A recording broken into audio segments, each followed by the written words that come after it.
Well, as we told you, President Biden has made clear his strong opposition to an invasion of Rafah. A short time ago, he spoke with Prime Minister Netanyahu about the military operation and the devastating effect it will have on civilians in the area.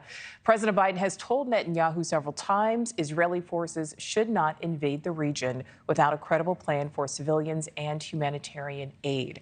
NewsNation's Kellie Meyer is live at the White House. Kellie, do we know more of the details on this call between the president and Netanyahu?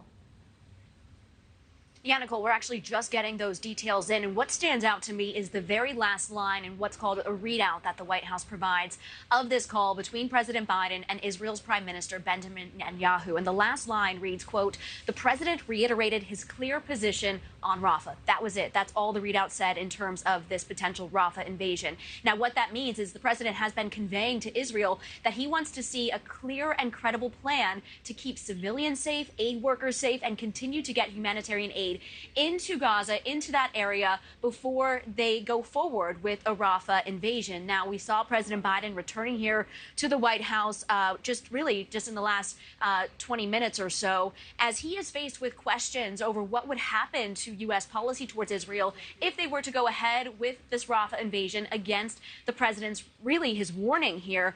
And I asked the White House if this would mean a change to U.S. support for Israel. And it seems as though National Security Council spokesperson John Kirby really left the door open to a potential change in U.S. policy. Remember, there was that warning a few weeks ago from Biden to Netanyahu that they wanted to see how they were going forward with their plan to keep civilians safe and to get aid in, kind of warning that there may be a change to U.S. policy if it didn't meet our standards, essentially. So we're waiting to see what might happen there, but we're already hearing reports that the Biden administration is said to be delaying shipments of ammunition to Israel. And this comes as Biden is going under increased scrutiny from allies in the Senate. We heard from Bernie Sanders, who was recently at the White House, warning that this may be Biden's Vietnam, saying in part, quote, "I worry very much that President Biden is putting himself in a position where he has alienated not just young people, but a lot of the Democratic base in terms of his views on Israel and this war."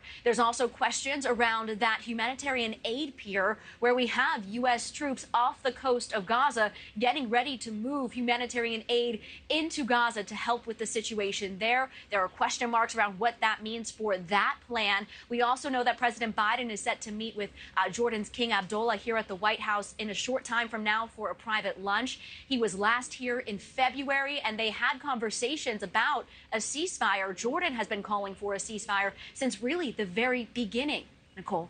All right, Kellie Meyer live for us there at the White House. Thank you. Thank you for watching. Go to newsnationnow.com to find News Nation on your television provider. And don't forget to click the red subscribe button below to get more of News Nation's fact-driven, unbiased coverage.